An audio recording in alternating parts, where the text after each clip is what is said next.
Good afternoon students.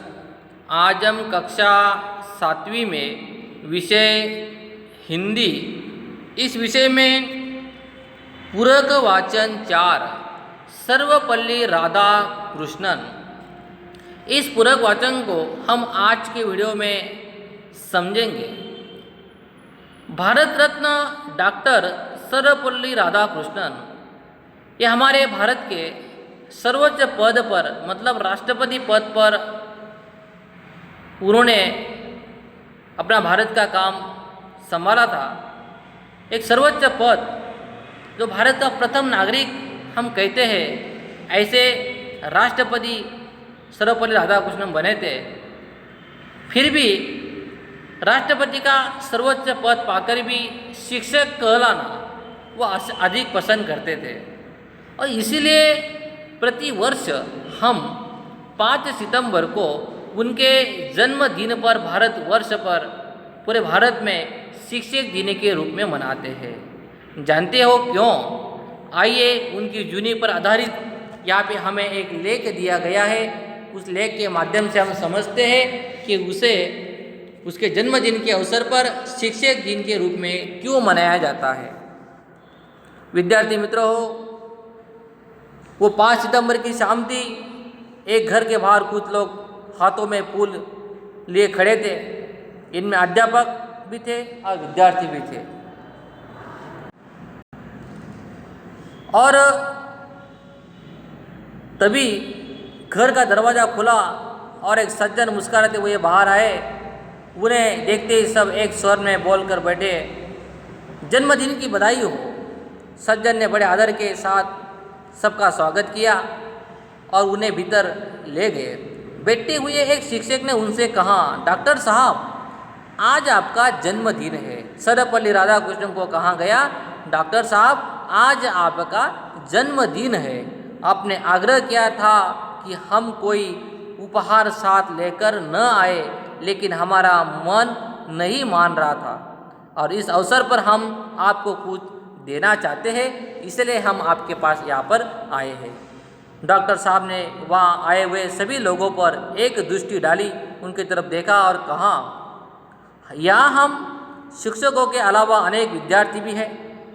शिक्षक होने के नाते हमारा कर्तव्य है कि हम अपने विद्यार्थियों को ऐसी शिक्षा दें कि वे समाज के जिम्मेदार नागरिक बन सके। देखो कहाँ कहाँ उन्होंने, या हम शिक्षकों के अलावा अनेक विद्यार्थी भी यहाँ पे मौजूद है और शिक्षक होने के नाते हमारा कर्तव्य क्या बनता है कि हम अपने विद्यार्थी को ऐसी शिक्षा प्रदान करें कि समाज के जिम्मेदार नागरिक वो बने।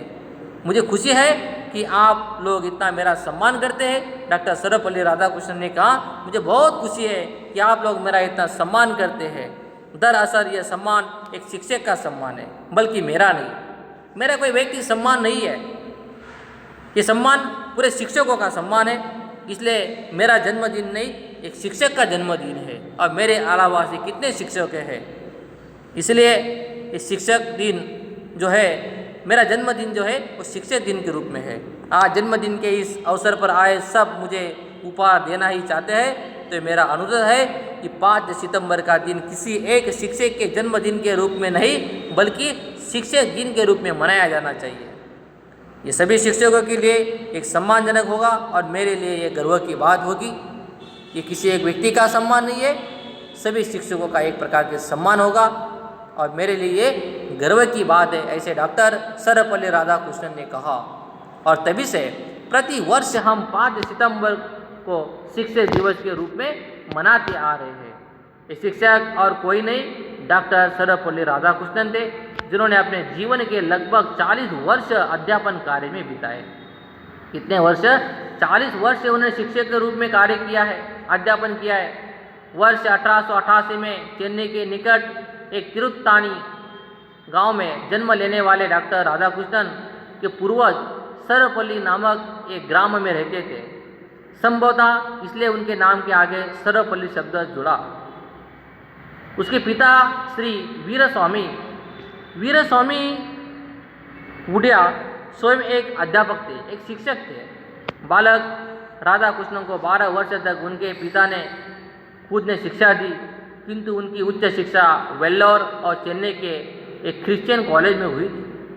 या उन्होंने बीए की पढ़ाई करते समय राधा कृष्णन ने स्वामी विवेकानंद के भाषण को सुना और स्वामी विवेकानंद के भाषण बहुत प्रभावी थे। ये भाषण तर्कों पर आधारित चिंतन मनन से भरे हुए थे। राधा कृष्णन पर इन स्वामी विवेकानंद के भाषणों का बहुत प्रभाव पड़ा। उन्हें दर्शन शास्त्र फिलॉसफी में इतनी रुचि हो गई कि आगे कई पढ़ाई में उन्होंने ये विषय चुन लिया। चिंतन मनन अब राधा कृष्णन के जीवन का एक प्रकार से अंग बन गया था। अपनी पढ़ाई पूरी कर उन्होंने चेन्नई के कॉलेज में अध्यापन कार्य प्रारंभ किया, शुरुआत की पढ़ाने की, और प्रतिभा और योग्यता के धनी डॉक्टर सर्वपल्ली राधाकृष्णन जल्द ही मैसूर के एक महाराजा कॉलेज में दर्शन शास्त्र मतलब फिलॉसफी पढ़ाने हेतु उनकी नियुक्ति हो गई। उनकी कक्षा हमेशा छात्रों से भरी होती थी। अंग्रेजी भाषा में जब वे धारा प्रवाह बोलते तो छात्र फलक झपकना भूल जाते थे। कभी कभी तो दूसरी कक्षाओं के छात्र भी उन्हें सुनने के लिए वहाँ पे आ जाते थे। केवल 3 वर्षों के अध्यापन ने उन्हें इतना लोकप्रिय बना दिया कि उनकी ख्याति एक अध्यापक के रूप में चौदिशा दिशा एक प्रकार से फैल गई। उसी समय कोलकाता विश्वविद्यालय ने डॉक्टर राधाकृष्णन को अपने यहाँ दर्शन शास्त्र के एक प्रोफेसर, एक प्राध्यापक के रूप में पद के लिए उनकी नियुक्ति की। मैसूर के छात्रों की हलचल मच गई। कोई भी अपने प्रिय अध्यापक से अलग नहीं होना चाहता था, लेकिन छात्रों की एक न चली। अंत में छात्रों ने अपने प्रिय प्रोफेसर को एक गाड़ी में बैठाया, अपने हाथों से उस गाड़ी को खींचकर स्टेशन तक लाए और भावी भीनी विदाई देकर अपना हार्दिक आभार उन छात्रों ने प्रकट किया। और डॉक्टर सर्वपल्ली राधाकृष्णन एक प्रोफेसर के पद में एक कोलकाता विश्वविद्यालय यूनिवर्सिटी में गए। कोलकाता में भी डॉक्टर राधाकृष्णन छात्र और अपने सह अध्यापकों के बीच में शीघ्र ही लोकप्रिय हो गए। ब्रिटिश सरकार ने उनकी योग्यता से प्रभावित होकर ऑक्सफोर्ड विश्वविद्यालय में उन्हें प्रोफेसर पद दिया। अब प्रोफेसर राधाकृष्णन 6 मास इंग्लैंड में रहते और 6 मास कोलकाता में रहते थे। उनकी ख्याति पूरी दुनिया में फैल गई और सन 1931 में उन्हें आंध्र विश्वविद्यालय का कुलपति बनाया गया। कुलपति मतलब चांसलर, एक विश्वविद्यालय का उसका प्रमुख मुखिया कुलपति बनाया गया। मतलब हमारे जो विश्वविद्यालय होते हैं, यूनिवर्सिटी, उनका जो प्रमुख होता है चांसलर हम जिसे बोलते हैं, तो आंध्र विश्वविद्यालय के कुलपति के रूप में उन्होंने कार्य संभाला। तत्पश्चात काशी हिंदू विश्वविद्यालय का अपने ज्ञान और ओजपूर्ण भाषण शैली से वे हर विश्वविद्यालय में छात्रों के बीच लोकप्रिय बने। कक्षा हो या घर, छात्रों से वे सदा घिरे रहते थे। सोवियत संघ के राजदूत, भारत के उपराष्ट्रपति, भारत रत्न जैसे सर्वोच्च पुरस्कार की प्राप्ति की और फिर भारत का राष्ट्रपति पद भी उन्होंने संभाला। प्रत्येक पद और अलंकार जैसे डॉक्टर राधाकृष्णन को पाकर गौरवान्वित हो उठा था। वे कहते थे, सच्ची लगन, कड़ी मेहनत और आत्मविश्वास से ही इस जीवन में मनोवांछित वस्तु पाई जा सकती है। मनोवांछित वस्तु मतलब जो अपना मन चाहता है, जो आपकी इच्छा होगी, वो अपन तब पा सकते हैं। कब? जब सच्ची लगन हो, कड़ी मेहनत हो और आत्मविश्वास हो, तो हम जीवन में अपन जो चाहे वो वस्तु हम आसानी से पा सकते हैं। अध्यापक का कर्तव्य है कि वह भी स्वाध्याय करे, खुद अध्ययन करे, खुद पढ़े और ज्ञान का प्रकाश चारों ओर फैलाए। खुद अध्यापक को ही पढ़ना चाहिए, जितना हो सके उतना ज़्यादा से ज़्यादा ज्ञान विद्यार्थियों को देना चाहिए।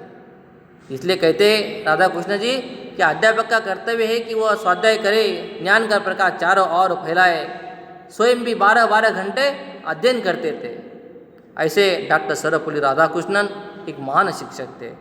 भारत रत्न डॉक्टर सर्वपल्ली राधाकृष्णन राष्ट्रपति का सर्वोच्च पद पाकर भी शिक्षक कहलाना ही पसंद करते थे। हमारा देश का सर्वोच्च पद कौन सा है? राष्ट्रपति का पद। भारत का प्रथम नागरिक हम राष्ट्रपति को कहते हैं। फिर भी राष्ट्रपति का सर्वोच्च पद पाकर भी वो शिक्षक कहलाना अधिक पसंद करते थे। उनको पढ़ाने में बहुत रुचि थी। 40 साल उन्होंने अध्यापन का कार्य किया। विश्वविद्यालय में कुलपति के रूप में उन्होंने कार्य किया था। ऐसे एक महान व्यक्ति, ऐसे विनम्र और सरल व्यक्ति संसार में बिरले ही होते हैं, कोई दूसरा नहीं होता है। ऐसे महान व्यक्ति डॉक्टर सर्वपल्ली राधाकृष्णन, जो भारत के राष्ट्रपति पद पर उन्होंने कार्य किया, एक शिक्षक के तौर पर उन्होंने लोगों को अध्यापन किया। ऐसे महान व्यक्ति जिनका जन्मदिन 5 सितंबर, वो जन्मदिन उन्होंने कहा कि मेरा जन्मदिन नहीं है बल्कि सभी शिक्षकों का आदर का सम्मान करने का जन्मदिन है। इसलिए तब से हम 5 सितंबर को शिक्षक दिवस के रूप में मनाते हैं। ऐसे महान व्यक्ति डॉक्टर सर्वपल्ली राधाकृष्णन हमारे भारत के राष्ट्रपति और एक महान शिक्षक भी थे।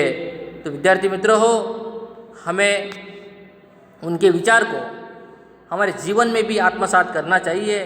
कड़ी मेहनत, लगन और आत्मविश्वास, इन चीज़ों को ध्यान में रखते हुए हमें आगे बढ़ना चाहिए। विद्यार्थी मित्रों हो, इस पूरक वाक्यों को आप अच्छे से अच्छे समझाने का प्रयास करना है। गाला की फोटोकॉपी देखकर आपके गाला में गाला भरवा लेना है। इसी पूरक वाचन के ऊपर आधारित शब्दार्थ टिप्पणी यहाँ पर दी हुई है, वो आपको हिंदी के कॉपी में लिखना है और शब्दार्थों को याद करना है। आज की वीडियो में विद्यार्थी मित्र हो इतना ही। धन्यवाद।